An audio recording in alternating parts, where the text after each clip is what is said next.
All right. It is 5 o'clock, right on the dot. Yes, it is. How my people's doing today? How is everybody? All right, so we're gonna get right into it. It's 5 o'clock on the West Coast, and it's 7 o'clock Central Time, and it's now 8 o'clock Eastern. It's that time, and it's Wednesday. All right, my folks. Last week we were talking about dreams and vision. We spoke about we spoke about fears and shortfalls and people actually stopping your dreams from happening if you let them. And then we also talked about those ill-advised words that were said to me as a child that could have been catastrophic to my whole entire life. That's what we talked about last week. So this week we are going to talk about vulnerability. What is that? And being vulnerable. All of us gonna face it at some point. Show is. But what is it? So here's my driving question for tonight. Are you helping or hindering growth? Moms and dads, educators, are you doing that? Is that what's happening? All right. So for the background about me, we already have established that I had a teacher say something ill-advised to me as a child, right? We remember that, right? For those of you who are just now catching this, yes, when I was a grader, the teacher said something suspect. Told me I wasn't going to be much with my fat, stupid self. Who does that to a child?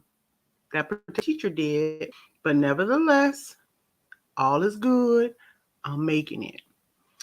But not without some hitches. But we're going to move forward. We're going to move forward.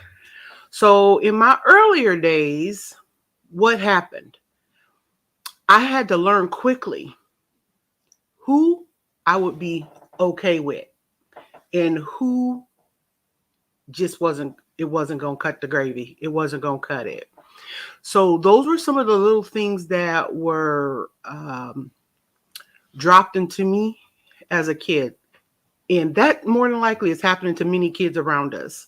They know who they're going to be okay with, and they know that the ones that this ain't going to be very safe. So I'm going to do me to make sure I'm okay. And that happened to me. It did. Some people were like, what is she doing? And then some people would be like, oh, just let her be. But to me, I was protecting me.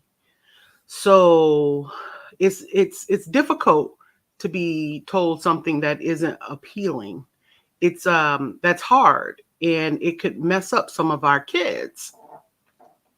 So what happens? I made sure that I was going to excel. That's what I did. I made sure I was going to excel, and where I was going to excel at was by making sure I knew exactly what I needed to do. If I knew what I was supposed to do, I was cool. But there were instances where I didn't quite know what I was supposed to be doing, and I wasn't quite sure of what you wanted me to do or what the expectation was. But guess what? Those educators that I wasn't okay with, I almost never, ever sought them for support. Almost never. It would be me going around them some type of a way, or in today's time, and in days before, kids take off. They take off running. And some of us don't even know why. I don't know why he running out of here. I don't know where she going. Every time. Yeah, more than likely they're running away from a task or a situation where they don't feel safe in it. So, if I wasn't sure, I improvised. Um, it just worked out. Sometimes it got me in trouble, but one thing for sure, two things for certain, I wasn't going to be made a fool. That's what I wasn't going to do.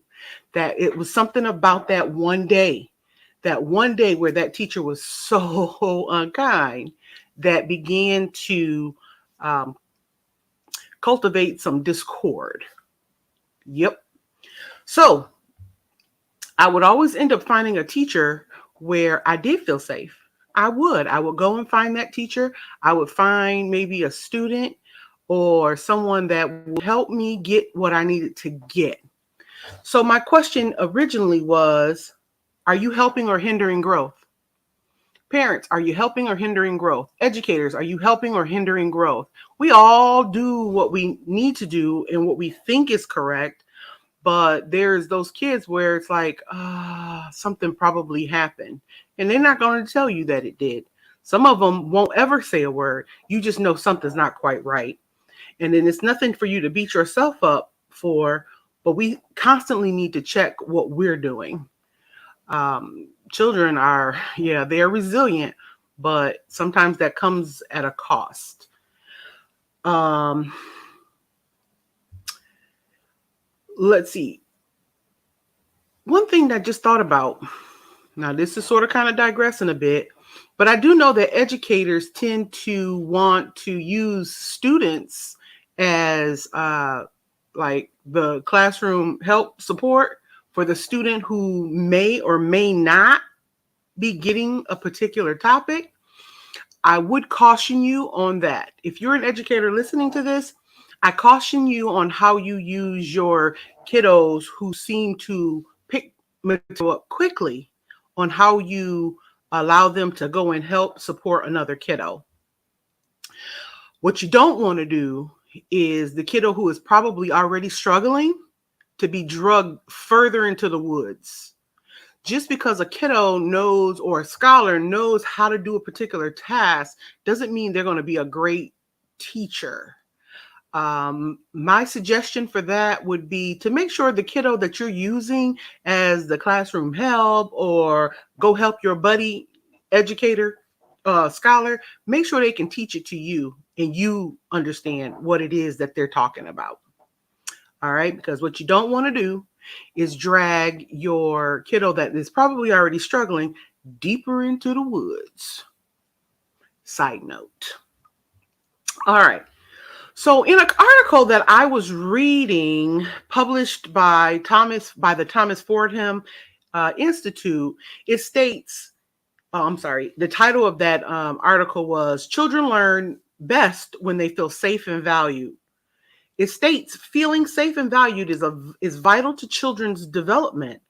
But guess what? That same thing rings true for adults. Y'all know how it goes. That boss man, boss woman who is doing the absolute most. You know how it is when you don't feel valued and you don't feel safe in the environment. If you say something, will that be your job, or will the situation become super hostile? It happens like that for children as well. For me, I would do what I needed to do to avoid feeling vulnerable. Vulnerability is the topic today. It sure is. At some point, we all gonna be put in that position where we're vulnerable, and it's not gonna be something. Nobody wants to feel that way. Nobody wants to feel like, oh, they're gonna laugh at me, or they're gonna talk about me, or this ain't gonna be right. Nobody likes feeling like that. And children, it happens too often, but many times it goes overlooked. And they're not going to tell you because most children can't articulate how they're feeling. So it is up to the educator to make sure that learning environment is conducive for learning. How do you go about doing that? If there is something you guys is talking about, you let everybody know, look, this was for me when I first went at it.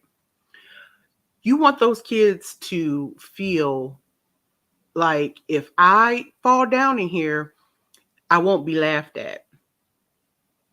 You cannot control how the other kids do, but if we cultivate an environment of that won't ever be tolerated, then they have to follow suit. So when I was in the classroom, that is what I made sure happened. One chuckle. Oh, what are we doing? That's not what we do in here. That's not how we do family. We don't laugh at family. That's not what we're doing. And they would get right quick, but they knew that I cared. Always knew that I cared. And then we would work it out together. And that very kiddo that felt like they were getting ready to stumble, I would make sure I would stand as close as I could to them. And I got down close. Hey, all right, buddy, we getting ready to do this together. We're going to do this together as a family, so that they knew, wait a minute, wait a minute. I often had children take off, not my kid, but some kid, and guess where they end up? In my room. Why that? Dr. Scott don't even have you on her caseload. For some strange reason, they felt safe with me. Are we helping our scholars to feel safe? Parents, are you helping your kiddo to feel safe? How come the next door neighbor know more about your kid than you do? I didn't even know they was doing that. Why not? Is it the feeling of when they come to chit chat with you, they might get scolded or hollered at, cussed out, fussed at, whatever the case may be? Nobody wants to hear that. I'm just going to be honest with you. Nobody want to hear that. So as parents, I'm not saying you're going to be your child's best good friend. There needs to be a balance.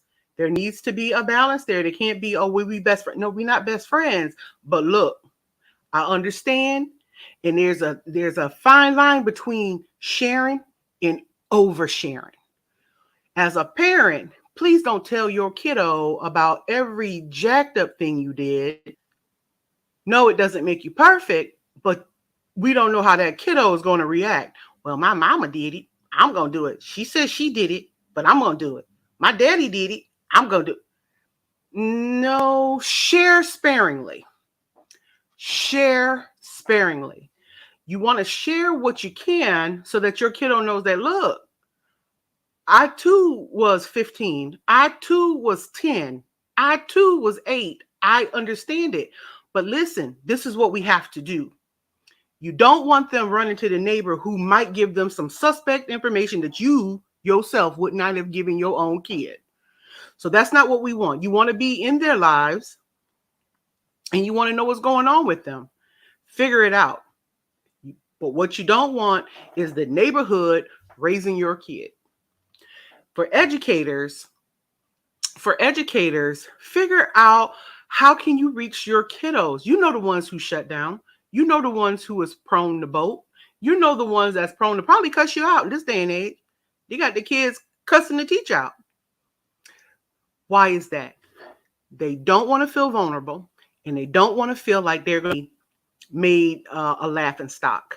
So it's that same mentality of, I'm going to get you before you get me. That's not a conducive learning environment at all. So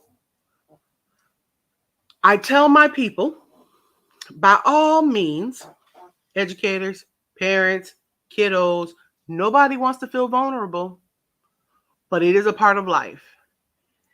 Being vulnerable could either hinder you or it could propel you. There are some people who need to be that way. I need to feel vulnerable so that I can grow. But if I'm in a constant state of vulnerability, you're not growing at all. Matter of fact, you probably won't max out your greatness because you always are in fear that somebody's going to laugh at you, somebody is going to retaliate against you, somebody's going to do something that's going to basically rock your nerves, and you don't want that. But we can learn. I had to learn. And some of those things that I used to do as a child to get around feeling vulnerable permeated into my adult life. If I felt like you were going to try to make me look like a fool, I was going to get you before you got me. And the more I learned how to articulate. And there would be times, and this is me sharing, there would be times that if I felt another adult was getting ready to try to either embarrass me or make me feel like I didn't know something, I was getting ready to do a vocabulary switcheroo on you. so quick because the feeling of I've been here before, I know how I felt. At all costs, I'm going to make sure this doesn't happen to me again. So I prided myself in making sure if I talked about it, I knew about it. It wouldn't be do you know what you talk? You betcha. You betcha. I found myself constantly checking. That is not a great way to grow up. It carried right into my adult life. But now that I'm on this different journey, I can tell us that, yeah, that was me too. That was me too. And even to this day, there are some things where I'm double checking the facts before I say anything to anybody about it, because what you're not going to do is make me feel like I don't know what I'm talking about. Although I don't know everything. And I'll be the first one to tell you that. I don't know everything. But what I know, I know. I've studied it. I've learned it so that I won't be stuck in the vulnerable chair. That it was something about being vulnerable where to me it felt weak. That if they figure out you don't know, what this gonna mean? I had to grow out of it. And I'm still growing. I'm not there. I have not met, I have not reached the peak yet. There are still some times where I'm like, wait a minute. Wait 1 minute. Let me get back to you. That's all right. That's okay. And for our kids coming through the school system, that happens. But listen, I leave you with this. Everybody is going to end up in a state where they're vulnerable. It's just a part of life. But the difference comes in is if you are in a constant state of vulnerability. That's not a environment conducive to good growth. It isn't. So we have to be mindful about how we interact with others. And I get it. Everybody have a bad day. I understand that too. But especially when we're talking about the children, be very mindful how you handle them. Children are near and dear to my heart. That if you don't know that now you do. Children are near and dear to my heart. Okay? And I don't do well when I see an atrocity about to happen. And I do everything in my power to make sure I can stop it before it can happen. And if it has happened, how can I correct the situation? But anyways, before I get all sentimental on you guys about the children that I have been entrusted with, I am going to give you another call to action. Pass the video. Even if you didn't watch it, that's okay. Pass it, share it. Somebody else might get a little nugget, a gem and a nugget from this here video. I am going to see you guys again next week, and we're going to get into strategies. Y'all know about me now. Where did I come from? How did I get here? How have I felt along the way? Where am I going?